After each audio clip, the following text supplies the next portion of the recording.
Multiple integrals के lecture number 02 में आप लोग का स्वागत है। लेक्चर नंबर 01 में हम लोगों ने बेसिक इंटीग्रल्स को देखे थे जो हमारे लिए as a foundation as a base काम करेगा।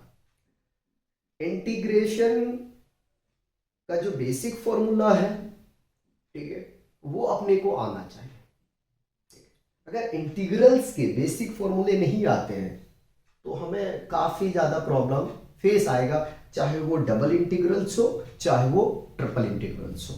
तो बेसिक अपना अच्छा रखना है आपको। और जाहिर सी बात है कि इंजीनियरिंग कर रहे हो, इंजीनियर बनने वाले हो, तो आपके पास में फाउंडेशन जबरदस्त होना चाहिए।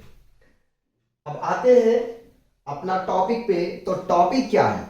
टॉपिक अपना है एवल्यूएशन ऑफ डबल इंटीग्रल्स। ठीक है, हम एवल्यूएट करने वाले हैं, हम निकालने वाले हैं, हम सीखने वाले हैं कि how to apply double integrals. Double integrals को कैसे हमें अप्लाई करना है, डबल इंटीग्रल्स को कैसे हमें सॉल्व करना है। ठीक है, ज्यादातर यही दिमाग में आता कि यार पहले किस वेरिएबल को लेना है, नहीं लेना है। ठीक है, सब बातें हम करने वाले हैं लेक्चर 2 में। और यहां से रेडी हो जाइए डबल इंटीग्रल्स को इजी बनाने के लिए। तो पढ़ते हैं डिफिनेशन। क्या कह रहा है? कह रहा है कि double integrals over a region A. हमने पहले से फिगर को ड्रॉ करके रखा है ताकि अपना टाइम बच जाए।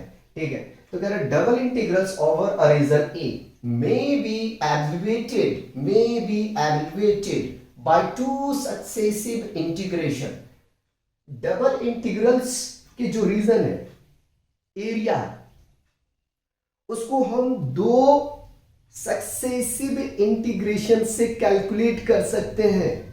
ठीक है, दो सक्सेसिव इंटीग्रेशन से या तो दो मेथड से हम कैलकुलेट कर सकते हैं। लेकिन हम आपके लिए एक चीज और लेके आए हैं, वो अभी नहीं बताएंगे, पहले आप डिफिनेशन देखिए।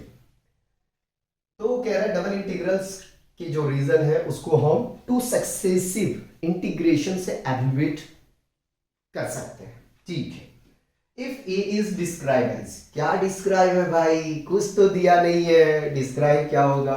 तो देखते हैं कि ए को कैसे डिस्क्राइब करना। पहले आइए जरा सा हम कार्टेशियन कोऑर्डिनेट की बात करते हैं, पोलर पे नहीं बात करते हैं।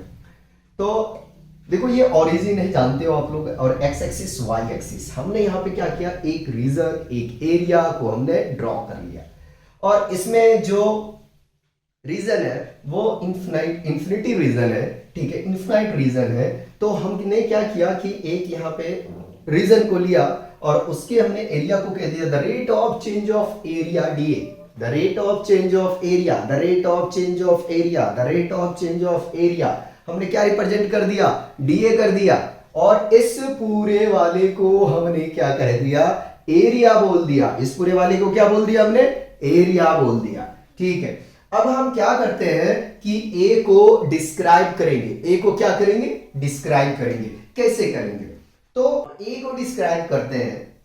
तो हमने यहां से कहा कि f1x less than equal to y, f2x less than equal to y।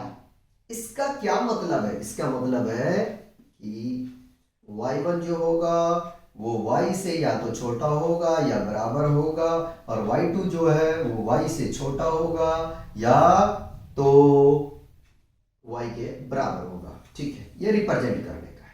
ठीक है, तरीका। अभी कंफ्यूजन नहीं होना भाई, अभी बहुत कुछ करवाना है। अब यहां पे हमने क्या किया? हमने y फंक्शन को एज अ वेरिएबल ट्रीट किया। y फंक्शन को हमने एज अ वेरिएबल ट्रीट किया और x फंक्शन को हमने एज अ कांस्टेंट ट्रीट किया। तो हम यहां से कह सकते हैं x greater than equal to a but less than equal to b। ठीक है, यहां पे हमने रीजन के अबाउट से, रीजन के बेसिस पे हमने क्या किया? वेरिएबल को ट्रीट किया है। क्या किया? वेरिएबल को ट्रीट किया है। अभी कंफ्यूज नहीं होना। तो इंटीग्रेशन क्या बनेगा भाई? इंटीग्रेशन बनेगा, रीजन क्या लिया है? ए, फंक्शन क्या लिया है? x, y ले लो। फंक्शन हमने यहां से क्या ले लिया? हमने फंक्शन लिया है x, y।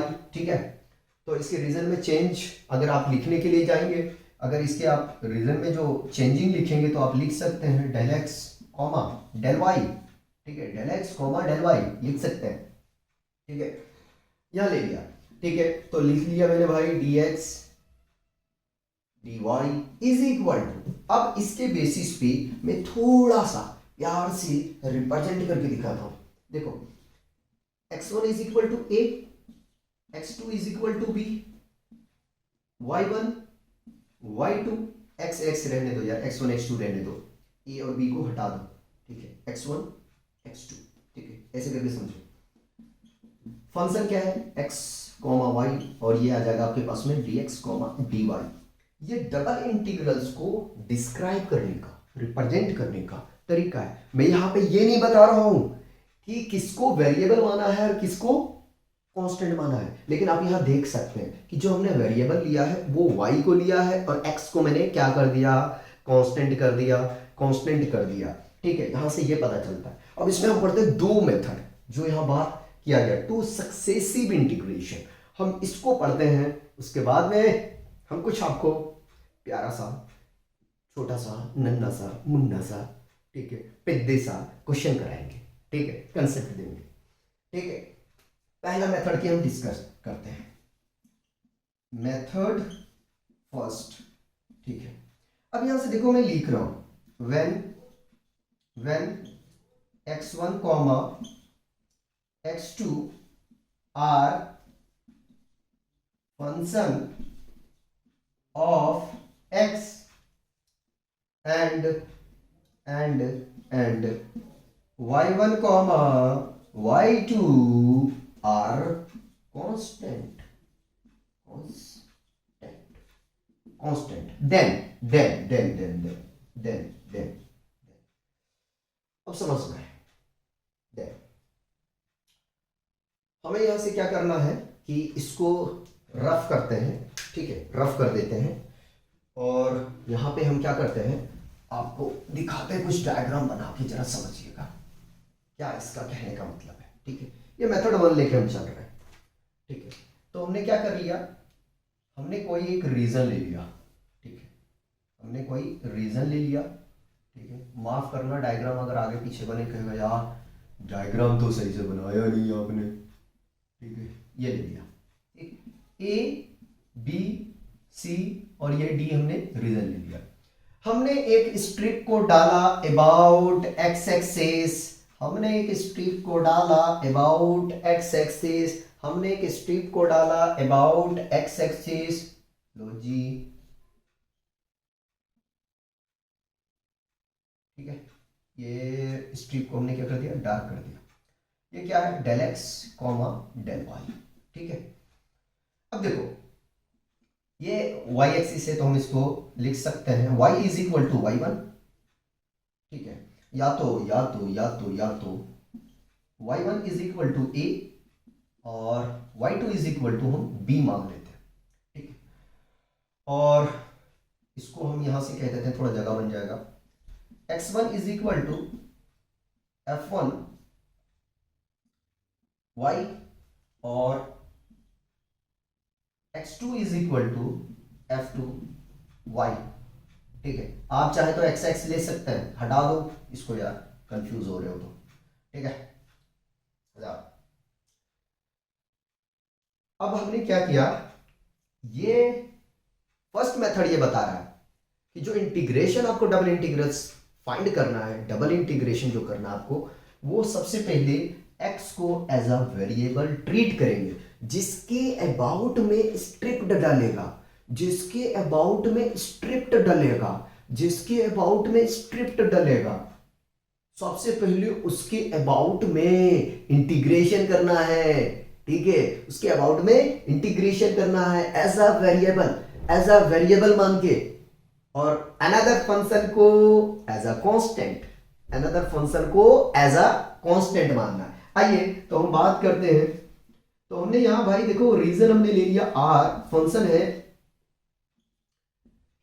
f of x comma y dx dy, integration क्या बनेगा, तो अगर ये रीजन लिया कोई बात नहीं, आओ जरा सा आओ आओ आओ सिखाते हैं, नीचे ले लेते हैं ना, कटना नहीं चाहिए भाई, कटेगा तो मेहनत बेकार चला जाएगा। ठीक है, देखो ये y1 is equal to A, y2 is equal to B है, integration x1 is equal to क्या है, x इज इक्वल टू क्या है, f ऑफ y, और x is equal to f2y, function क्या बनेगा, f of x dx dy। ठीक है, थोड़ा सा और अपने को ध्यान देना है, क्या देना है, ठीक है, यहीं तक मान लो यार, ठीक है, यहीं तक मान लो, यहाँ y छूटा हुआ है, यहाँ y छूटा हुआ है, यहाँ y छूटा हुआ है, x y, ठीक है, इसको मिटा देते हैं और रीजन को थोड़ा सा एक्सपेंड करने में अपने को आसानी होगा, कटना नहीं चाहिए ना, कट जाएगा तो गड़बड़ हो जाएगा, इसको मिटा देते हैं, एक्सप्लेन करने में कोई प्रॉब्लम क्रिएट नहीं होना चाहिए, अभी थोड़ा सा और एक्सपेंड करेंगे उसको। चलिए अब मैं क्या कहना चाह रहा हूं जरा सा देखो, ठीक है, i is equal to y1 आपने क्या लिया है a, तो अब ऐसा करते हैं इसको हटा के a क्या है, यानी कि y को हमने कांस्टेंट कर दिया, इंटीग्रेशन किसका करेंगे, मैं इसको बंद कर दे रहा हूँ बॉक्स में ताकि आपको तकलीफ ना हो कोई, ठीक है, तकलीफ ना हो, थोड़ा सा नीचे कर लेते हैं इसको, ठीक है, तो भाई ये हो गया x1 और ये हो गया आपका x2, f of x y, और ये रहा आपके पास में क्या, dx, पहले इसके अबाउट में आपको इंटीग्रेशन करना है, यहीं तक लेते हैं, ठीक है, और डेल वाई जो है वो आपका कांस्टेंट रहेगा।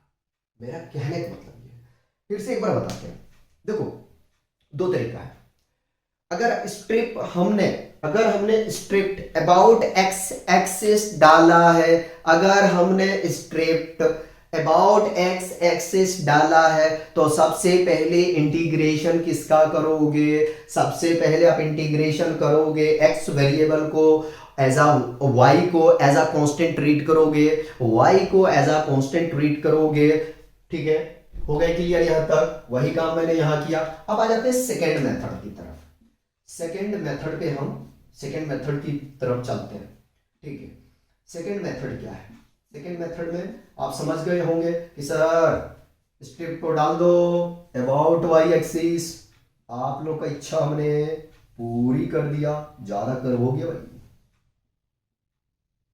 ठीक है, देखो ये हमने यहां से स्ट्रिप डाल दिया अबाउट वाई एक्सिस, ये ठीक है, ये क्या है, del x comma del y, ये वाई एक्सिस एक्स एक्सिस 0, मेरा गला हो जाए मैं लेक्चर बहुत तेज कर दूंगा, गला बहुत खराब है, ठीक है, जिसकी वजह से परेशानी हो। अब देखो x को क्या मान लोगे भैया, a b, अब यहां से ध्यान देना है, यहां ध्यान देना है, यहां ध्यान देना है, y is equal to y2 is equal to क्या आ जाएगा, f2, चलो रहने दो कोई दिक्कत नहीं, x और y1 is equal to f2 x, ठीक, जब आप स्ट्रिप्ट को अबाउट y एक्सिस डालेंगे तो y as a variable consider करेंगे और x को एज अ कांस्टेंट आप ट्रीट करेंगे, ठीक है, तो यही चीज मैंने यहां लिखा है, ठीक है, इन दोनों को एक ही जैसा मैंने रहने दिया है, कोई बात नहीं है, आप चाहे तो यहाँ चाहे तो x1 और x2 डाल दें, कोई प्रॉब्लम नहीं है, कहोगे यार एक ही चीज लिख के रखा लो भाई, लो कर दिया, ठीक है, x1 x2 यहाँ हमने ले लिया है ना, ठीक, अच्छा इसको हमने इस फॉर्मेट में चाहे तो लिख सकते हैं क्या, x greater than equal to f1 y but less than equal to f2 y, और यहां से हम लिख सकते हैं, क्या लिख सकते हैं, x1 greater than sorry less than equal to x but less than equal to x2, ठीक है, और जहां पे वाई क्या हो जाएगा, वाई कांस्टेंट हो जाएगा, ठीक है, वाई क्या हो जाएगा, कांस्टेंट हो जाएगा। तो ये हमने नहीं कराया, कभी ये मत सोच लेना यार कि ये तो आपने कराया ही नहीं, थोड़ा सा इसको छोटा कर दें, ये एक्सेस। तो ये आप रिप्रेजेंटेशन कर सकते हैं, कोई प्रॉब्लम नहीं, कहोगे कि करवाया नहीं है, ठीक है। अब इसका मीनिंग हम लिख लेते हैं, इधर करवा देते हैं। तो ये आ जाएगा भाई f1x, ठीक है, less than equal to y है ना, फंक्शन y है, function y, but y less than equal to f2x। इसका मतलब क्या हुआ, y1 less than equal to y, ठीक है, और y2 less than equal to y, ठीक है। अच्छा अच्छा अच्छा, मैं कुछ गलत पढ़ रहा हूँ क्या, y2 जो है वो बड़ा होगा किससे, y से, और जो y1 है वो y से छोटा होगा, शायद मैंने मिस्टेक रीड आउट कर दिया, ठीक है। देखो फिर से देख लो, हो जाता है, ठीक है। तो जो y2 का वैल्यू होगा वो y से बड़ा होगा या y के बराबर होगा, ठीक है, और y1 का वैल्यू जो है वो y के बराबर होगा या तो y से छोटा होगा। अब यहाँ पे x कैसा बिहेव करेगा, x बिहेव करेगा भाई एज अ कांस्टेंट, ठीक है। b जो है वो x से बड़ा होगा या इसके बराबर होंगे, लेकिन a जो है x की वैल्यू से छोटा होगा या इसके बराबर होंगे ठीक है।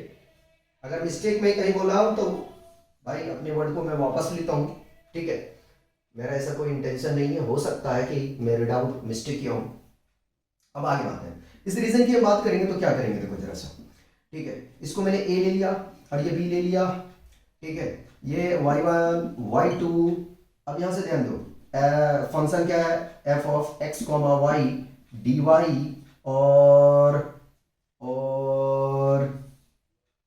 और क्या कर सकते हैं, dx को एज अ कांस्टेंट बिहेव करना। तो पहले जो इंटीग्रेशन करोगे मेरे भाई वो किसका करोगे, y फंक्शन को, किसका करोगे, y फंक्शन को, ठीक है। अब चलो रिकॉर्ड करा देते हैं, ठीक है।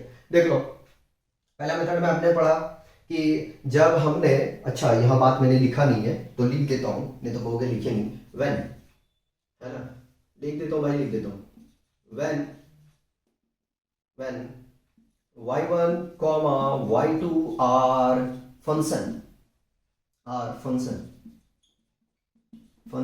of y and x1 comma x2 are constant,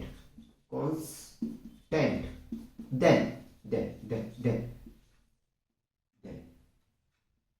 यहां मैं इसको शो कर दिया, ठीक है। भूल गया था मेरे माइंड से, जो है वो निकल गया था कि मैंने इसका स्टेटमेंट नहीं लिखा है सेकंड मेथड में, ठीक है, स्टेटमेंट माइंड में निकल गया था, ठीक है। A B C D region भी हमने आपका मेंशन कर दिया ताकि ये नहीं लगे कि डायरेक्ट जैसे तैसे करवा के निकल रहे हैं। करवा दूं, रिकॉर्डिंग करवा दूं। सबसे पहले देखो डबल इंटीग्रल्स में हम दो तरीके से डबल इंटीग्रल्स को, उसके एरिया को, उसके रीजन को एवल्यूएट कर सकते हैं, ठीक है, सक्सेसिव। पहला हमने क्या किया, पहला मेथड में हमने पढ़ा कि स्ट्रिप को जब हम अबाउट एक्स एक्सिस डालेंगे तो एक्स एक्सिस को एज अ हम वेरिएबल कंसीडर करेंगे और वाई को जो है कांस्टेंट ट्रीट करेंगे, ठीक है। और कुछ स्टेटमेंट ही हमने लिखा है, ठीक है। इसका मतलब ये है कि जो x1 की वैल्यू है, यानी लिमिट की बात करें, लिमिट की, जो x1 यानी कि लोअर लिमिट होगा वो x की वैल्यू से छोटा होगा, लेकिन अपर लिमिट जो है इससे बड़ा होगा या इसके बराबर होगा, जहां पे y क्या है, एज अ कांस्टेंट बिहेव किया जाएगा, y as a constant behave किया जाएगा, ठीक है, y as a constant behave किया जाएगा, वहां छूट गया तो यहाँ छूटा, ठीक है।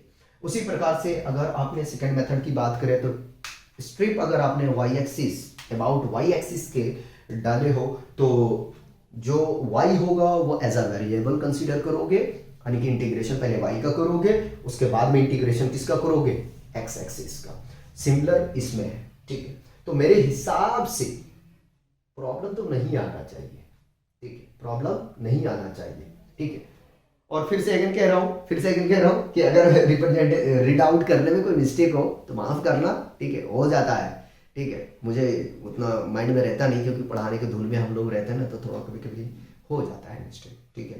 तो पहले इसको कॉपी करेंगे और चलते हैं अब अप्लाई कैसे करना है डबल इंटीग्रल्स, उसको देखते हैं।